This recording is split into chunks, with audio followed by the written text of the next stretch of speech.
A Mithriac Ritual by G.R.S. Mead. Narrated by Matthew Schmitz.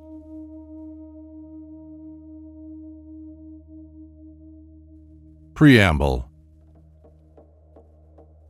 The last little volume gave the reader a brief outline of what is known of the cult of Mithra and the spread of the Mithriac mysteries in the Western world.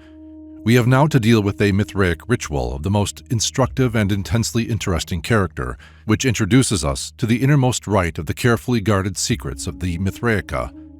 This ritual is all the more precious in that our knowledge of the liturgies of the ancient pagan cults of the West is of the scantiest nature. A few fragments only remain, mostly in the form of hymns, whereas the ritual before us is complete, and the only complete one so far discovered. Dietrich calls it a liturgy, but a liturgy is a service in which several take part, whereas it is plain that our ritual was a secret and solemn inner rite for one person only. The credit of unearthing it from the obscurity in which it was buried and of conclusively demonstrating its parentage is due to Dietrich, for though Cumont in his great work quotes several passages from the unrevised text, he does so only to reject it as a genuine Mithriac document. It is dug out of the chaos of the Great Paris Magic Papyrus 574, the date of which is fixed with every probability as the earliest years of the 4th century A.D. The original text of the ritual has, however, been plainly worked over by a school of Egyptian magicians who inserted most of the now unintelligible words and names, nomina, barbara, nomina arcana, and vowel combinations and permutations, vocis mysticae, of their theurgic language, which were known in Egypt as words of power. The subject is naturally one of the most obscure that is known to scholarship, and so far no one has thrown any real light on it. That, however, there was once in Egypt and Chaldea a science of this nature language, or tongue of the gods, which subsequently passed into the superstition of a purely mechanical tradition, is highly probable, and one means towards a recovery of the understanding of its nature is a study of the still-living tradition of mantra vidya, or the science of mantra, or mystic utterances and invocations, in India of today. When these evidently later insertions are removed, there still remains a certain number of nomina arcana and mysticae vocis which cannot be removed without doing violence to the text. It therefore follows that these stand as part of the ritual. Did they, however, form part of the original ritual? The original ritual must have contained, one would have imagined, Persian names, but the distinguished scholar Bartholome, whom Dietrich has called into his assistance, declares that nothing Persian can be made out of them without violent changes of the letters. But why, it might be asked, should not the original Persian ritual have contained nomina arcana taken over from Chaldea? However this may be, our Greek ritual evidently contained certain names and words of power before it reached the hands of the Egyptian magical school, who inserted the majority of the mantric formulae in our present text. The latter are, of course, entirely eliminated from the translation, while the former are marked by obole. On the whole, the most likely supposition is that we have before us, when the latter insertions are removed, a ritual translated or paraphrased into Greek and adapted for use in Egypt, and that, too, for picked members of the most esoteric circles. For our ritual is not for the initiation of a neophyte of the lower grades, but for a candidate who is to self-initiate himself in the solitary mystery of apotheosis, whereby he became a true father of the inmost rites, one possessing face-to-face knowledge and gnosis. Dietrich thinks that this Greek ritual was first made in Egypt about 100 to 150 AD, and was used in the mysteries until 200 AD. It was then that it got into the hands of the magical school, and was included, together with many other pieces, some of them similarly treated, in a collection which was copied on the papyrus which we now possess, about 300 AD. It is exceedingly probable, therefore, that we have in this ritual of initiation certain theurgic practices of Egyptian tradition, combined with the traditional Mithriac invocations done into Greek. As to the chanting of the vowels, it is of interest to learn from Demetrius, on interpretation, that in Egypt, the priests hymn the gods by means of the 7 vowels, chanting them in order. Instead of the pipe and lute, the musical chanting of these letters is heard, so that if you were to take away this accompaniment, you would simply remove the whole melody and music of the utterance, or logos. The statement of Nicomachus of Gerasa, The musician and mystic 2nd century AD is still clearer, for he not only tells us about the vowels and consonants, but also of certain other unarticulated sounds which were used by the theurgists and which are directed to be used in the rubrics of our ritual. In speaking of the vowels or sounding letters, each of the 7 spheres being said to give forth a different vowel or nature tone, Nicomachus informs us that these root sounds in nature are combined with certain material elements, as they are in spoken speech with the consonants. But just as the soul with the body and music with the lyre strings, the one produces living creatures and the other musical modes and tunes, so do those root sounds give birth to certain energetic and initiatory powers of divine operations. It is because of this that whenever theurgists are awestruck in any such operation, they make invocations symbolically by means of hissings and poppings and unarticulated and discordant sounds. The exact translation of the Greek terms syrigmos and papismos is somewhat of a difficulty. The first denotes a shrill piping sound or hissing, the Latin stridor. It is used of such different sounds as the rattling of ropes, the trumpeting of elephants, and a singing in the ears. The second is used of a clicking or clucking with the lips and tongue, and of the whistling, cheeping, chirruping, warbling, or trilling of birds. It is used of the smack of a loud kiss, and also of the cry, hush. Both Aristophanes and Pliny tell us that it was used as a protection against, or rather a reverent greeting of, lightning, and the latter adds that this was a universal custom. The English pop perhaps represents the idea of the Greek most nearly. In the ritual, however, I have rendered it by puff, as it is connected with breath. It is evident that we have here to do with certain nature sounds which have disappeared from articulate speech, except in some primitive languages, such as the clicking of the Zulus. It pertains to the art of onomatopoeia, or onomatopoesis, or the forming of words expressive of natural sounds. The root idea seems to be that in mystic operations, designed to bring man in touch with the hidden powers of nature, the language of nature must be employed. As we have said, the ritual before us is not of the nature of a church or temple service. On the contrary, it contains directions for a solitary sacrament in which the whole effort of the celebrant is to stir into activity and bring into conscious operation his own hidden nature or the root substance of his being. It is a yoga rite, or unio mystica, or act for union, in which the physical breath, the etheric currents, and the psychic aurae, or life breaths, or pranas, work together with the inbreathing of the great breath, or Holy Spirit, or atmic energy. It should therefore prove of very great interest to many who have of late heard much concerning yoga, both in its higher contemplative modes and also in its modes of deep and psychic breathing, or hatha yoga. For it may be news to many that in the ancient West, especially in Egypt, there was a high art of this self-same yoga, which has been developed so elaborately in India. We will now give a translation of the ritual and then proceed to comment on it. The prayers and utterances are printed in italics, and the rubrics or instructions in Roman type. The Ritual. 1. The Father's Prayer.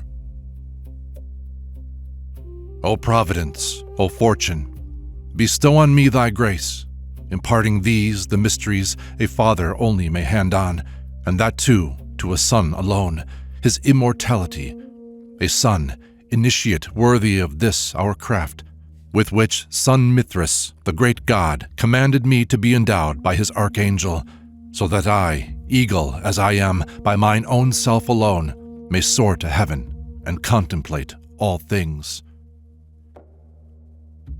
2. The invocatory utterance, Logos. O primal origin of my origination, thou primal substance of my substance, first breath of breath, the breath that is in me, first fire, God-given for the blending of the blendings in me, first fire of fire in me, first water of my water, the water in me, primal earth essence of the earthy essence in me, thou perfect body of me, An, son of An, fashioned by honored arm and incorruptible right hand, in world that's lightless, yet radiant with light, in world that's soulless, yet filled full of soul.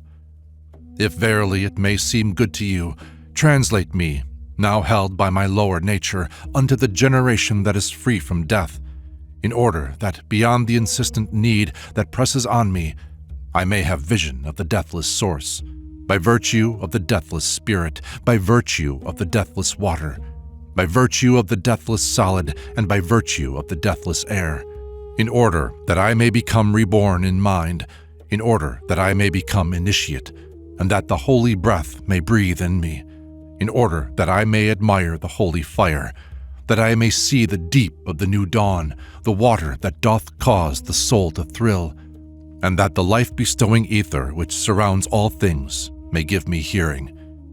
For I am to behold today with deathless eyes, I, mortal, born of mortal womb, but now made better by the might of mighty power, yea, by the incorruptible right hand. I am to see today, by virtue of the deathless spirit, the deathless aeon, the master of the diadems of fire, I, with pure purities, now purified, the human soul power of me subsisting for a little while in purity, which power I shall again receive transmitted unto me beyond the insistent bitterness that presses on me, necessity whose debts can never go unpaid. I, N, son of N, according to the ordinance of God that naught can ever change. For that it is beyond my reach that born beneath the sway of death, I should unaided soar into the height, together with the golden sparklings of the brilliancy that knows no death. Stay still, O nature doomed to perish, nature of men subject to death, and straightway let me pass beyond the need implacable that presses on me. For that I am his son, I breathe, I am. 3. The first instruction. Take from the sun rays breath, inhaling thrice as deeply as thou canst, and thou shalt see thyself being raised aloft and soaring towards the height, so that thou seemest to be in midst of air. Thou shalt hear naught, nor man, nor beast, nor shalt thou see aught of the sights upon the earth in that same hour, but all things thou shalt see will be immortal. For thou shalt see in that same day and hour the disposition of the gods, the ruling gods ascending heavenwards, the other ones descending. And through his disk, the gods, my fathers, there shall be seen the way of going of the gods accessible to sight. And in like fashion also shall be seen the pipe, as it is called, whence comes the wind in service for the day. For thou shalt see as though it were a pipe descending from his disk, and toward the regions westward, as though it were an infinite east wind. But if the other wind toward the regions of the east should be in service, in the like fashion shalt thou see, towards the regions of that side, the converse of the sight. And thou shalt see the gods gazing intently on thee, and bearing down upon thee. Then straightway lay thy dexter finger on thy lips and say. 4. The first utterance. O silence, silence, silence, the symbol of the living God beyond decay. Protect me, silence. Next hiss forth long, then puff, saying, And thereon shalt thou see the gods gazing benignly on thee, and no longer bearing down upon thee, but proceeding on the proper order of their doings. 5. The second instruction. When then thou seest the upper cosmos clean and clear, with no one of the gods or angels bearing down on thee, except to hear a mighty thunderclap so as to startle thee, then say again. 6. The second utterance, Logos. O silence, silence, I am a star whose course is as your course, shining anew from out the depth. Upon thy saying this, straightway his disk will start expanding, and after thou hast said the second utterance, to it twice silence, and the rest hiss twice and puff twice, and straightway shalt thou see a mighty host of stars, 5-pointed, emerging from his disk and filling all the air. Then say again, O silence, silence. And when his disk is opened fully out, thou shalt behold an infinite encircling, and doors of fire fast closed. Straightway set going, then the utterance that follows closing thy eyes. 7. The third utterance, Logos. Hear me, give ear to me, N, son of N. O Lord, who with thy breath hast closed the fiery bars of heaven, twin-bodied, ruler of the fire, creator of the light, O holder of the keys, inbreather of the fire, fire-hearted one whose breath gives light, thou who dost joy in fire, beauteous of light, O Lord of light whose body is a fire, light-giver and fire-sower, fire-loosener whose life is in the light, fire-whirler who settest the light in motion. Thou thunder-rouser, O thou light-glory, light-increaser, controller of the light Empyrean, O thou star-tamer. O open unto me, for on account of this, the bitter and implacable necessity that presses on me, I do invoke thy deathless names, innate with life, most worshipful, that have not yet descended unto mortal nature, nor have been made articulate by human tongue, or cry, or tone of man. Io, o io, io, o ye, io, io, o io, io, o ye, o ye, ai, io, o ye, io. Oi, o io, ai o, oi, ai o, I, io, oi, ioi, oi o, ioi, oio, oai, oai, io, oai, I, ioi, oiui, io, oi, Io ia, ei a iaia, I, aio, io, o io, io, oi, iao, io, oi, o, oi. Utter all these with fire and spirit once unto the end, and then begin again a second time, until thou hast completed all the 7 immortal gods of the cosmos. When thou hast uttered them, thunders and crashings shalt thou hear in the surround, and feel thyself a shake with every crash. Then once more utter silence, and the utterance following it. Thereon open thy eyes, and thou shalt see the doors thrown open, and the cosmos of the gods that is within the doors, so that for joy and rapture of the sight thy spirit runs to meet it and soars up. Therefore hold thyself steady, and gazing steadily into thyself, draw breath from thee divine. When then thy soul shall be restored, say. 8. The fourth utterance. Draw nigh, O Lord. Upon this utterance his rays shall be turned on thee, and thou shalt be in midst of them. When then thou hast done this, thou shalt behold a god, in flower of age, of fairest beauty, and with locks of flame, in a white tunic and a scarlet mantle, wearing a crown of fire. Straightway salute him with the salutation of the fire. 9. The fifth utterance. Hail, Lord, O thou of mighty power, O King of mighty sway, greatest of gods, O Son, thou Lord of heaven and earth, O God of gods, strong is thy breath, strong is thy might. O Lord, if it seem good to thee, make thou announcement of me unto God Most High, who hath begotten and created thee. For that a man, I, N, son of N, born of the immortal womb of N, and of spermatic ichor, yea, of this ichor, which at thy hands today hath undergone the transmutation of rebirth, one from so many tens of thousands, transformed to immortality in this same hour, by God's good pleasure, of God transcendent good, a man, I say, presumes to worship thee, and supplicates with whatsoever power a mortal hath. Upon this utterance he shall come to the pole, and thou shalt see him moving round as on a path. Then gaze intently, and send forth a prolonged bellowing, like to a horn note, expelling the whole breath with pressure on the ribs, and kiss the amulets, and say first to that upon the right. 10. The sixth utterance. Protect me. When thou hast uttered this, thou shalt behold the doors thrown open, and issuing from the depth, 7 virgins in byssus robes with serpent faces and golden scepters in their hands. These are they who are the so-called heaven's fortunes, Tyche.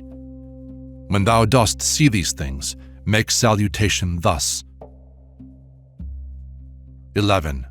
The seventh utterance. Hail heaven's 7 fortunes, virgins august and good, ye sacred ones who live and eat with. Ye holiest protectors of the 4 supports. Hail thou the first, hail thou the second, hail thou the third, hail thou the fourth, hail thou the 5th, hail thou the 6th, hail thou the 7th. There come forth others too, 7 gods with faces of black bulls, in linen loincloths, with 7 golden fillets on their heads.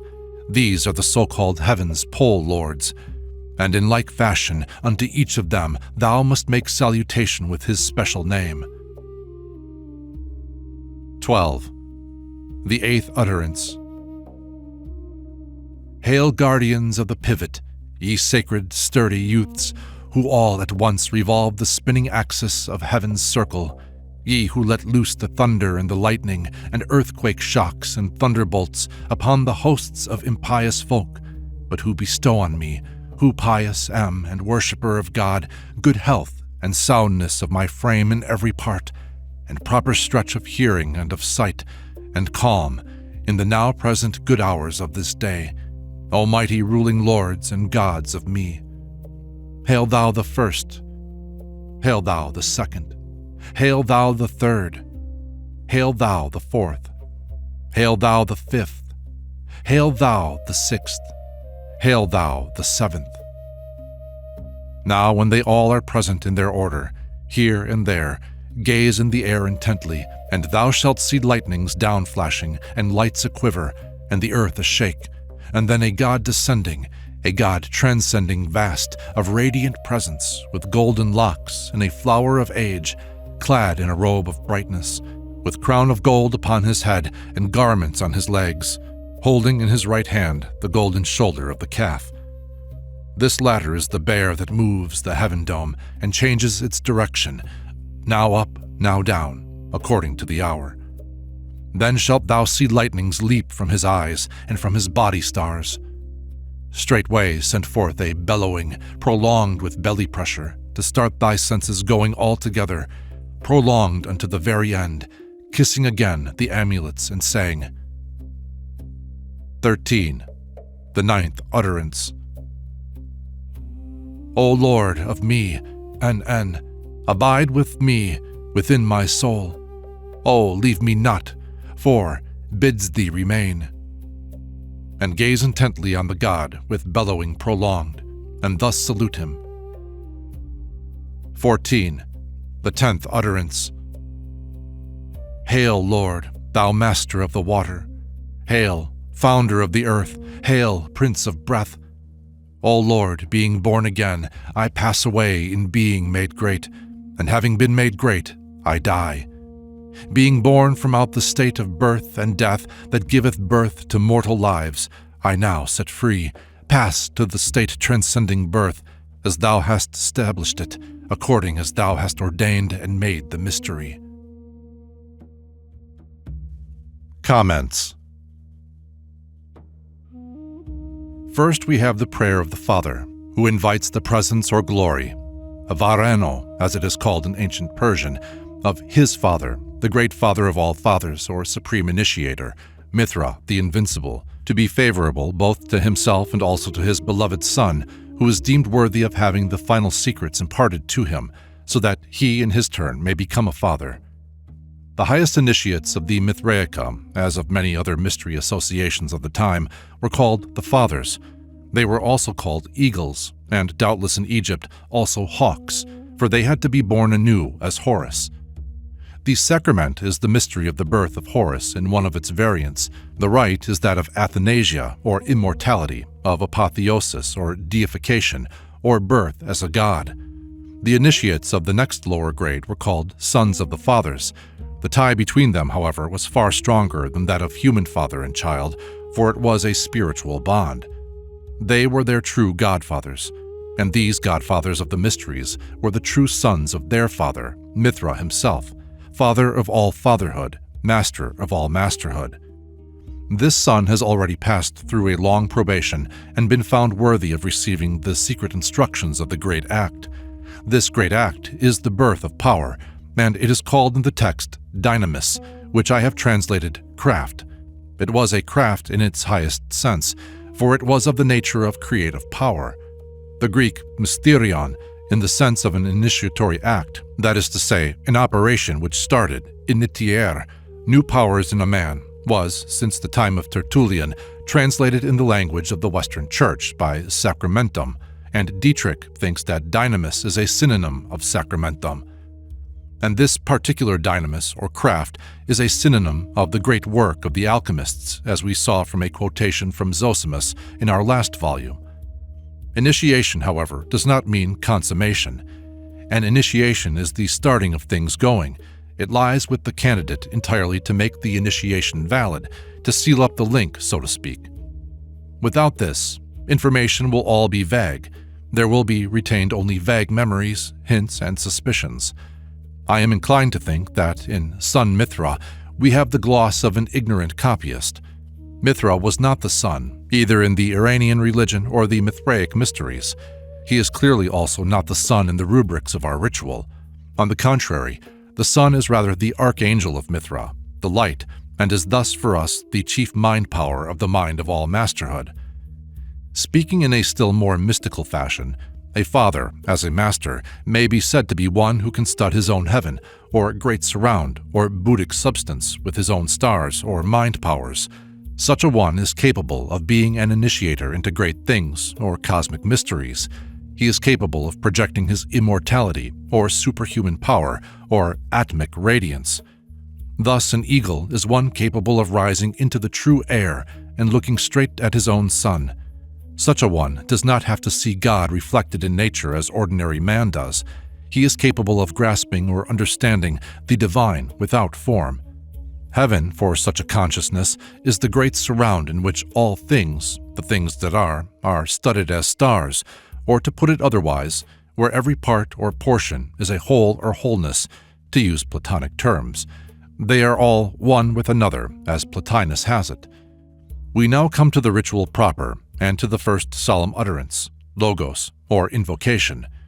The theurgist invokes his perfect or cosmic body from the depths of his own substance. This is the mystic and formation according to substance, which is set forth in cosmic terms in the Sophia Mythos, or wisdom saga of the Christianized Gnosis. General Gnostic tradition teaches that it is by the definite use of all the organs of the body that perfected man is brought into contact with the great cosmos, for in a very definite way, the body, when perfected, is a microcosm. We have thus to think of every part of the body possessing sense capable of conveying to consciousness things of an outside and inside world. This great sensitivity is brought about by a transmutation in substance, a rearrangement of atoms, so to speak. The theurgist or operator of the divine work evokes from the depths of his own being his own primal substance or root plasm, the one element, differentiated according to the modes of the four cosmic elements, the elements of his mortal body being all permutations of the earth element alone, namely fiery earth, airy earth, watery earth, earthy earth. This great four is the tetractys of the Pythagoreans, the fourfold root of ever-flowing nature, in one of its aspects. It will be noticed that that which brings about this blending of the blendings in him is fire. This is it which makes him not only of the blending or temperament called man, but also is the means whereby his blending can be transmuted. 5 is God-given, and the chief instrument of the divine creator in his fashioning of this fundamental body, the one body of the man that can be transformed into any shape. It is probable that the honored arm and incorruptible right hand is not purely a figure of speech, but belongs to a precise symbolism. I am somewhat tempted to connect this arm with the shoulder of the calf, which comes later on in the ritual, typifying the 7 pole lords, the servants of the pivot on which all things turn.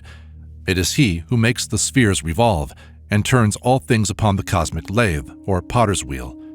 This fashioning of substance is not the splitting up of matter into geometrical forms, but far more fundamental, and is therefore done in a world that is prior to differentiated light and life as we know it. NN, son of NN, signified that here must be inserted the names of the candidate and of his mother. The mention of the name of his mother and not father is remarkable.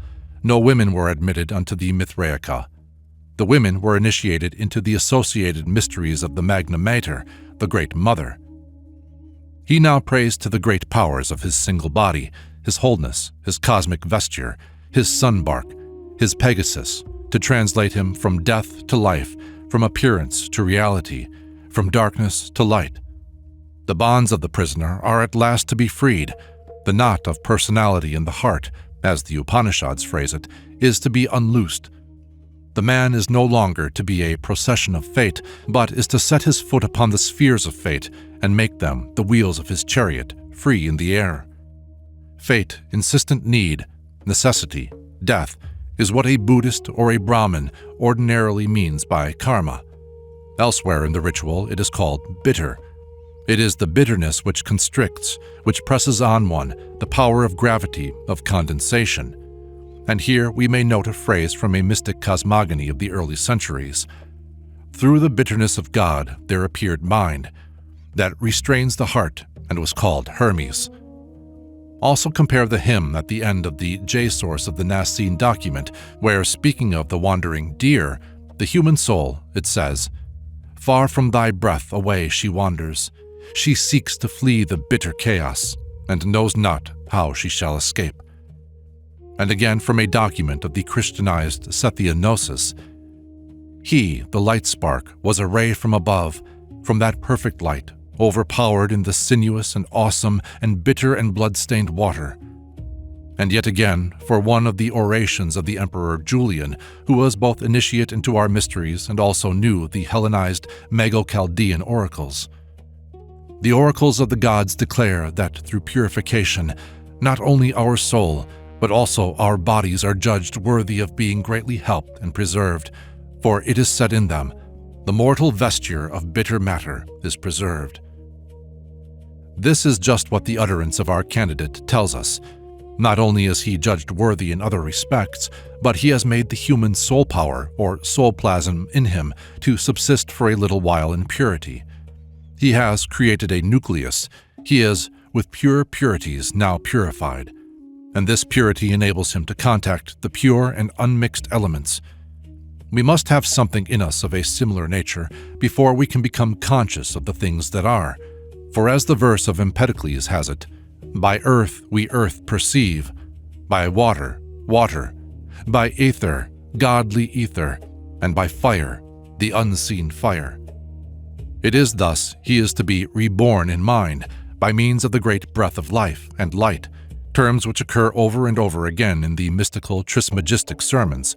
This and this only is the true initiation. Thus will he see the great mysteries in their true nature, the holy fire, the deep of the new dawn, and the water of life, the all-surrounding aether that will give him cosmic hearing when his single body becomes all ear. As the initiate in the Trismegistic Virgin of the World treatise says, "But when the sun did rise for me, and with all-seeing eyes I gazed upon the hidden mysteries of that new dawn." The deep of the new dawn is the real substance of true mind, and dawn suggests the rising of the sun, or Atman, above the horizon of the lower mind, so that you begin to see into the depths of the mind. The holy breath breathing in the man is the first stirring of his true air body. That is to say, the substance of the single body becomes as it were sponge-like, so that the cosmic air can interpenetrate it. The man has within himself a link between himself and greater air, a new airy sense or center, which is also a great circumference. We can only understand, enjoy, or really grasp a thing if we possess a fraction of it already. It is only thus we can experience. Even to get ideas about a thing which is otherwise than experiencing, it is necessary at least to possess within normal consciousness something to correspond to the conception that is being shown us. Deathless eyes, the eye is symbolical of mind, and the deathless mind is the higher mind. Compare the great verse of Manilius. He stands alone upright, and Victor sends forth his starry eyes unto the stars.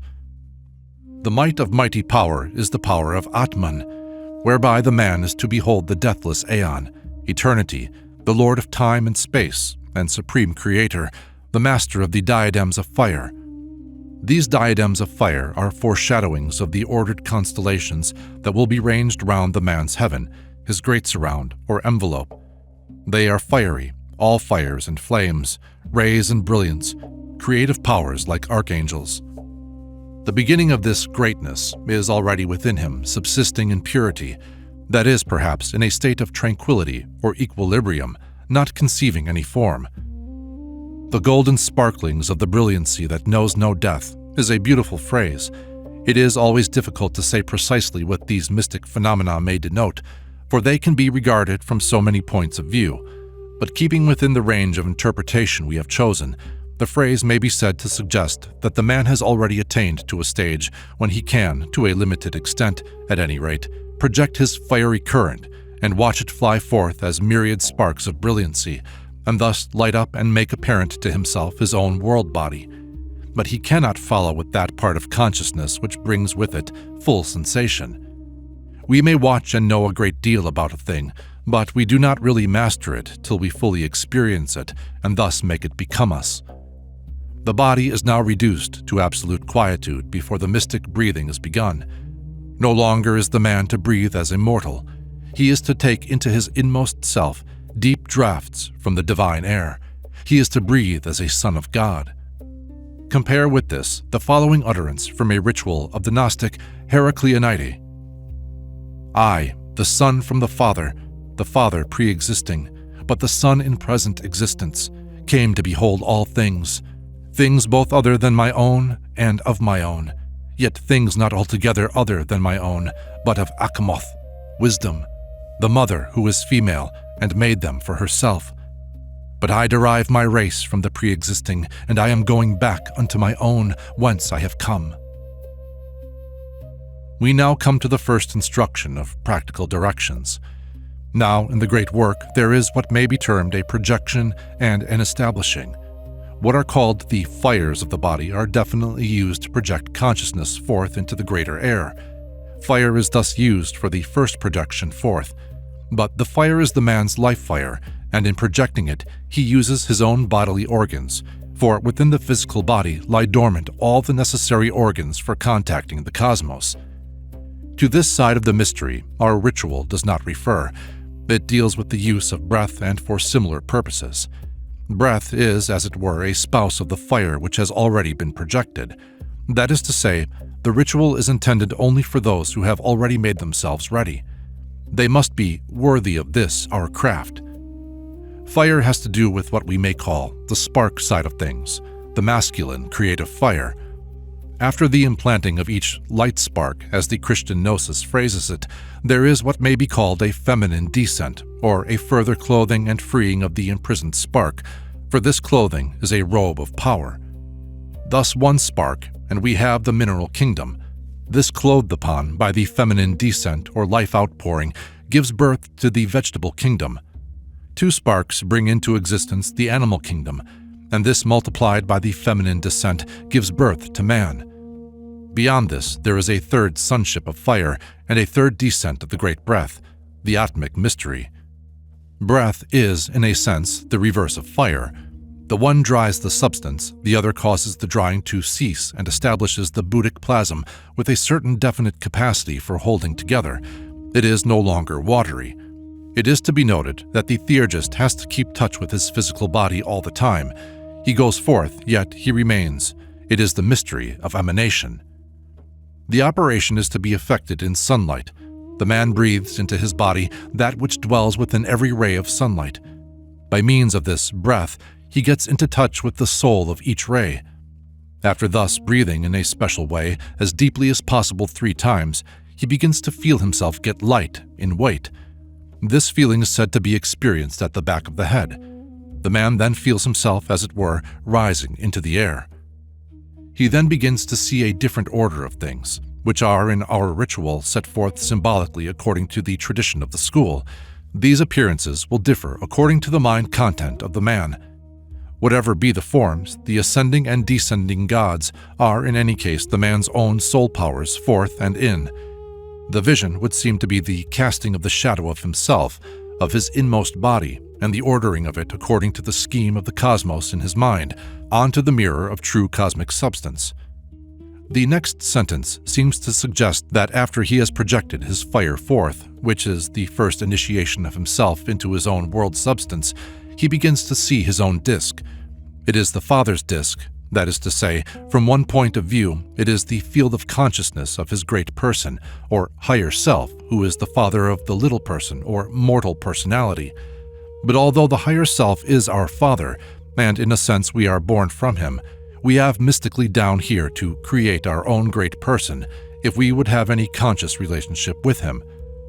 The way of going of the gods suggests that there now opens up before his sight some plan or scheme of things, of all the many soul powers. The true interpretation of symbols depends upon the capacity of the learner to make them alive and to see them from as many points of view as possible. All true symbols should first of all be made solid, then made interpenetrable, then made alive, in-breathing and out-breathing. The natural breathing through one nostril for 2 hours, succeeded by a breathing through the other for a similar period, is a well-ascertained fact and a commonplace in treatises on Hatha Yoga. This, however, is but a reflection of a great law which is set forth symbolically in our text. Mystically, the pipe is the central tube of life, whether we regard the great body as a great atom in-breathing and out-breathing, or each small atom as of a similar nature, the whole system been polarized by the relation of these tubes or pipes to one another. It is through this pipe that the true cosmic currents of fire, air, water, and earth can pass without killing the man. As they pass through this pipe, the man who is initiated becomes possessed of the power of whichever cosmic element is playing through him. This pipe is also a pole or axis or pivot, and is connected with his great person or higher self. In a very extended interpretation of the symbols, east would signify the cosmic power playing forth towards birth, and west the return journey back to the greatness. This seems to indicate the watching of the man's own universe of gods or soul powers, the powers of his higher self, and also from another point of view, perhaps the essence, so to speak, of such of his past lives as are worthy of immortality. As he watches them, they gaze intently on him and draw near. The laying the dexter finger on the lips reminds us of the well-known figure of Harpocrates, the symbol of silence. Harpocrates, or Heru Pakart, Horus the Younger, or the Child, symbolized the young man god, or Superman. He was a form of the rising sun, of which the Egyptians distinguished 7 aspects. The visions that now present themselves to the inner eye of the initiate are of so sublime a nature that he cannot hold himself steady, but is shaken or moved wholly, as the Christian mystery ritual has it, and the appearances are consequently blurred and appear inimical.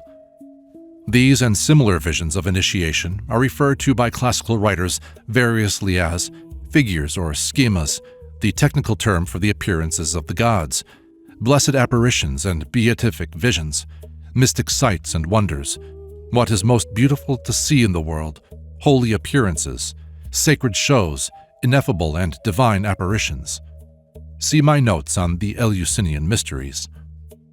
Tranquility and equilibrium, and with them the restored benignity of the appearances, are obtained by the solemn invocation of silence, Siji, the supernal mother of all things and spouse of the divine. While the lower nature of the man would utter this as an invocation, the higher would issue it as a command, a powerful utterance or word of power to stop what appear as hurricanes, so to speak, to one who is experiencing such new forces for the first time. When a man first becomes conscious in his world body, things are naturally somewhat tumultuous, and this mantra is used to protect himself, so to speak, from his own gods or world powers, and it brings down the power of his own great person who dwells in silence. As the heathen commentator of the Nicene document says, this same man the Phrygians also called Papa, for he calmed all things which, prior to his own manifestation, were in disorderly and inharmonious movement. For the name Papa is the sounding of all things together in heaven and on earth and beneath the earth, saying, calm, calm, the discord of the cosmos. But the greater disturbance takes place in the physical body, and as it is absolutely essential that this should be kept steady so that the link of memory be not broken, physical means are resorted to in order to restore its equilibrium. I have hesitated long before adopting the translations of hiss and puff for the Greek terms.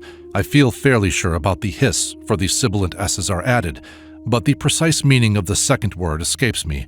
It would seem to mean that in the one case, the breath is expelled continuously, and in the other, there is an expulsion of breath that is broken by a series of short puffs. It may be what has been called the cleansing breath in yoga breathing. Curiously enough, a friend of mine who has passed through some mystic experiences of a somewhat similar nature was given as a mantra what sounded like the English phrase, cheer up. But this was to be pronounced in a special way, chi, which is very similar to hissing forth long, then a very distinctly rolled r, with a very distinct explosion for the up, which is not so far from the pop in papismos. With regard to such sounds, it may be of interest to remind the reader of the otherwise strange expression in the Book of the Coming Forth by Day, the hissing and clucking of the great cackler, the great bird or mother who hatches forth the eggs of men. Having regained his attention, and with it a clean and clear field of vision, a deeper shaking than that of sight takes place, which he hears as a roar as of thunder. The substance of his world body is being moved by the very root sounds of nature. Again, he utters silence. This he follows with a great declaration, I am a star, an aeon. With this compare the utterance of the Orphic initiate. Child am I of earth and starry heaven, nay, my race is heaven's alone. These words are from a portion of an ancient Orphic ritual on a gold tablet which had been rolled up and placed in a hexagonal cylinder hanging from a gold chain. It was found in a grave at Petilia in southern Italy and is now in the British Museum, Gold Ornament Room. Shining anew from out the depth seems to mean that, in his resurrection, he rises out of the watery spheres, the great ocean of change and becoming, and shines forth as a sun, an aeon, an eternity. The disk is the inner door that leads to the true heaven, and so we find Zosimus, the poimandrist, writing, But Hermes and Zoroaster have said the race of wisdom lovers is superior to fate, the watery realms, by their neither rejoicing in her favors, for they have mastered pleasures, nor by their being struck down by her ills, forever living at the inner door. Again, the early Jewish commentator in the Nicene document writes, This is the entrance, and this is the gate which Jacob saw when he journeyed into Mesopotamia. This, a later Christian Gnostic commentator explains as the passing from childhood to puberty and manhood, the time of the first initiation of a candidate for the Egyptian priesthood. And the Jewish mystic continues, And Mesopotamia is the stream of great ocean flowing from the middle of the perfect man. This was the gate of the lesser mysteries, but when the pagan mystic speaks of the greater mysteries, our Jewish Gnostic continues, This mystery is the gate of heaven, and this is the house of God, where the good God dwells alone, into which house no impure man shall come, but it is kept under watch for the spiritual alone, where, when they come, they must cast away their garments, and all become bridegrooms, obtaining their true manhood through the virginal spirit. For this is the virgin, big with child, conceiving and bearing a son, a blessed aeon of aeons. The man now, so to speak, begins to enter into himself. The disk seems to expand, and the myriad hosts of heaven, in angelic form, seem to people all space, until he again becomes confused at the marvels of the heavenly panorama, the celestial bioscope of his own nature. He therefore stops the vision with another utterance of silence. He thus finds himself in his own great sphere, which he no longer sees as an objective disk, but which has now become himself, or the field of his consciousness. There is an infinite encircling, and yet again doors of fire fast closed. He is now substantially at one with his great person, or higher self, and these doors of creative fire will, when they are opened, introduce him to his fellow greatnesses. Though the candidate has risen into his own great body, he is not yet in direct touch with the cosmos, any more than a baby is in touch with the physical world the moment he is born, though he has the necessary vehicle. The candidate is now born into his cosmic vehicle. He has the powers of his world sphere properly ordered, but his senses, forth into the cosmos, are closed. He must now close his eyes. That is to say, he must not be too interested in his new world body. He must close his eyes to it and try to go forth again and use the mighty sphere as a vehicle only as a single eye in the world of the gods. Thereon follows a magnificent invocation to the Aeon, his own Atman, who is all opposites, male, female, and the rest. The breath is the feminine power of Atman, which has bestowed on him his world body, has closed him in and given him a great surround, a true air body. The praise of the might of the Aeon should be compared with the description of the symbolical image of the Aeon given in our last small volume. I have retained this specimen of magical chanting to give the reader some idea of one mode of theurgic language. The vowels are all open-flowing sounds, are all feminine. There are no consonants or masculine arrestings to cut these great waves of sound up into forms. The sounds can interpenetrate each other and stir the deepest substance. The throat is opened, and the breath is allowed to come forth in different shapes. Shapes, not forms. Shapes may be said to be more fundamental than forms. The breath must be sent forth without contacting any organs, so to speak, without being cut up by the tongue or lips or teeth, just shaped by the shape of the throat, root sounds, so to say. The candidate is trying to get outside or beyond his own great person, though indeed he moves not, and so link himself on with other great personae. You can only get out of yourself, it is said, by attaching yourself to someone else. Perhaps the sevenfold utterance means that the utterance has to be chanted or intoned in 7 keys. The root sounds on the physical plane, issuing from the depths of the body, but without contact with the organs of articulate speech, sympathetically induce changes, which are, so to speak, the way forth out of the man's world surround. The inner spiritual power, or fire, goes forth at first unconsciously without breath. So there must be chanting if consciousness is to accompany the man, and he would still keep hold of his physical body. These root sounds play upon the great surround, and then the man begins to hear real cosmic sounds, such as a voice that roars with a roar of thunder all round the sphere. Yet, though it utters one sound only, that means all the world to the fortunate hearer. It means whatever he may choose to turn his attention to, and can teach him anything he may desire, for it is intelligence. This voice causes his whole world body to tremble. The spiritual doors are thus again thrown open. He has, as it were, shattered his world body, or risen above it, to use it and not dwell within it. The beatific vision bursts upon him. His true spirit or consciousness runs out of his sphere, through the energizing of Atman, and goes forth to meet cosmic consciousness. He has now to retain his individuality no longer by means of any body or surround, but by steady attention, by gazing at the spark of his divinity. Thus he becomes a conscious spiritual atom in God, and he draws breath or a new mode of consciousness from the divine, beyond even his own great person or higher self. He now receives consciously the third spark, his highest self. The invocation, "Draw nigh, O Lord," reminds us of perhaps the most magnificent passage in Plotinus, which describes the secret of his ecstasy. Let there, then, be in the soul some semblance of a sphere of light transparent, having all things in it, whether moving or still, and some of them moving and others still. And holding this sphere in the mind, conceive in thyself another sphere, removing from it all idea of mass. Take from it also the idea of space and the phantom of matter in thy mind, and do not try to image another sphere merely less in mass than the former. Then, invoking God who hath made that true sphere, of which thou holdest the phantom in thy mind, pray that he may come.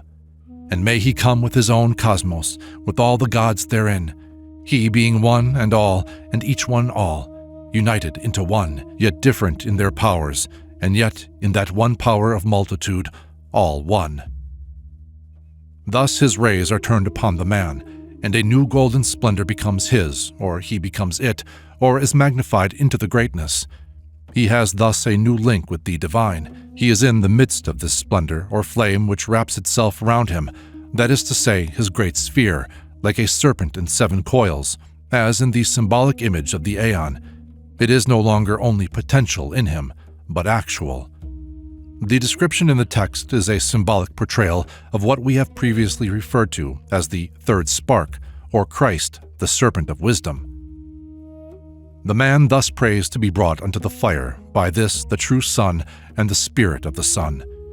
It seems to mean that a great change has now been consummated, and that the lesser differentiated atmic sparks, which he has previously seen unordered or potential in his nature as atoms of spiritual essence, that his potential spirit, or these atoms of spirit, have, by the presence of the glory and the flame, united into a true living fivefold star. He has risen upon atmic spirituality, into being a spirit. The fivefold is of the nature of mind. Upon this utterance he shall come to the pole. However, this may be taken astrologically, or according to the schema of the theurgical astronomy of the Aditya of those days. The pole for the true mystic can only mean the man's own pole. That is his great person, or higher self, that which in his lower cosmos has stood, stands, and will stand, his individuality.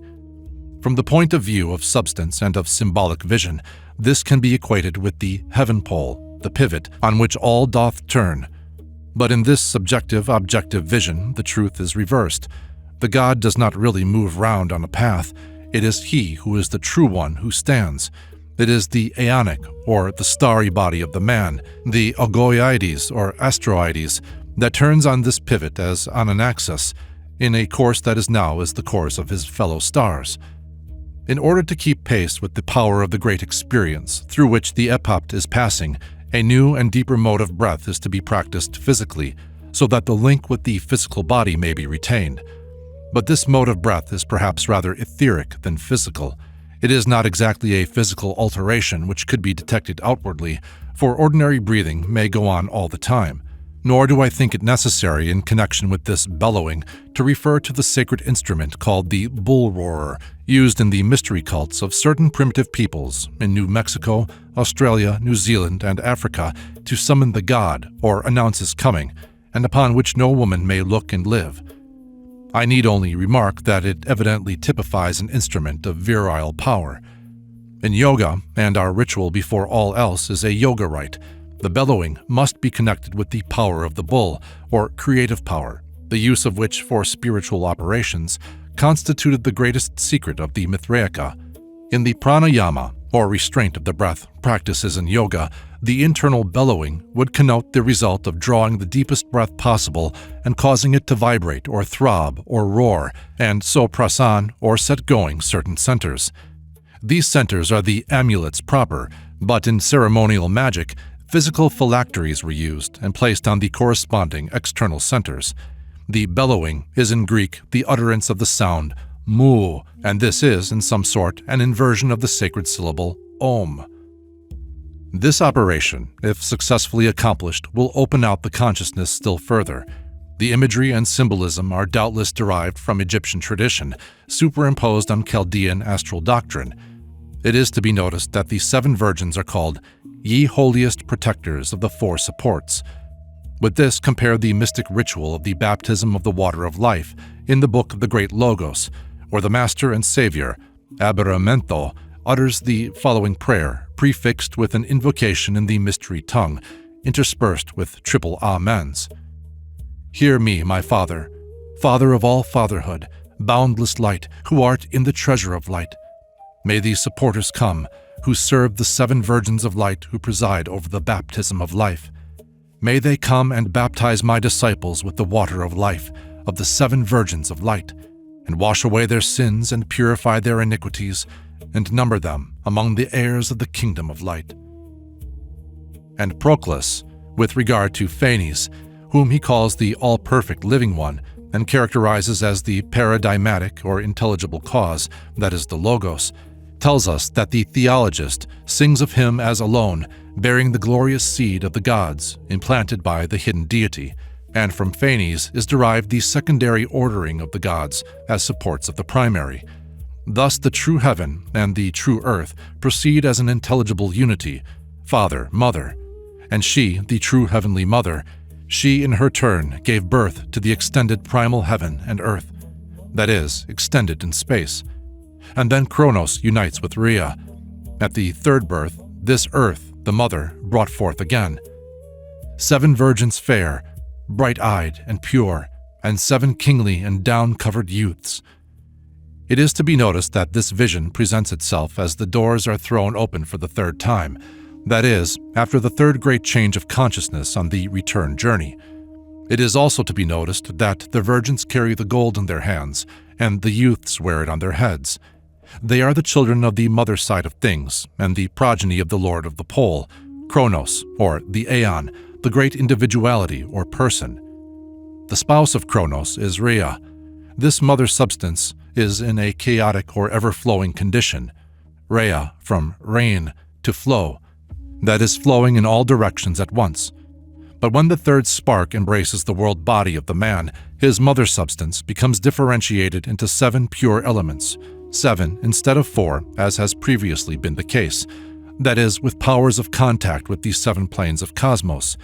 The virgins seem to symbolize the substantial side of things, while the black-faced youths are poles or pivots, in their turn, chords, supports, or radii. The black faces seem to symbolize powers turned from the sun and going forth on their own account, independent, intelligent.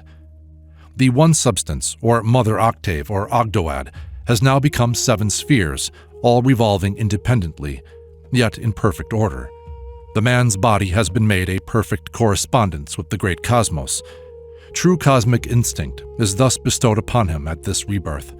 When the mother octave is spoken of, it connotes the relationship between the man's world body and the great elements or cosmos. When the sun octave is referred to, it indicates how this same world sphere is linked up with the man's true person, while the father octave suggests that this same world octave is linked onto a still vaster mystery, and yet it is all one mystery. In the case of normal man, the linking up is with 4 and not with 8 or 7. The supreme moment arrives when the man is to meet with Mithra, the great initiator, face to face, and gaze upon his mystery with cosmic senses, the whole of him, one sense, and all senses in one. Then is it that the Lord of Fire, or risen great person, the man at one with his higher self, become now Lord and ruler, or king, is master of water, earth, and breath. He is master of water, or all manifestation, Lord of earth, or all his personalities, and king of breath, or all vehicles of consciousness.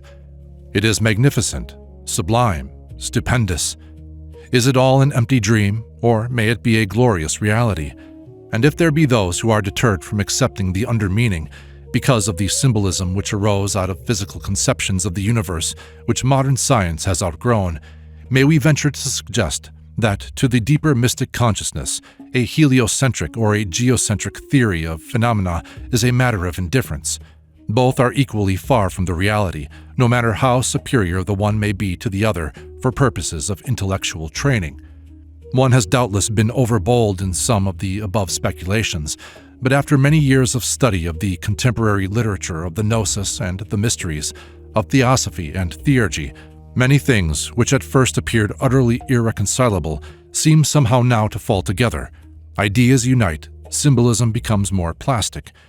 It would, of course, be impossible in so small a compass as this little volume to set forth all the thoughts which so rapidly flashed through the mind in meditating on this ritual, and the many passages that could be quoted in illustration of the many points of mystic interest that have been touched upon. That would require a long and learned treatise, and this is not the purpose of these booklets.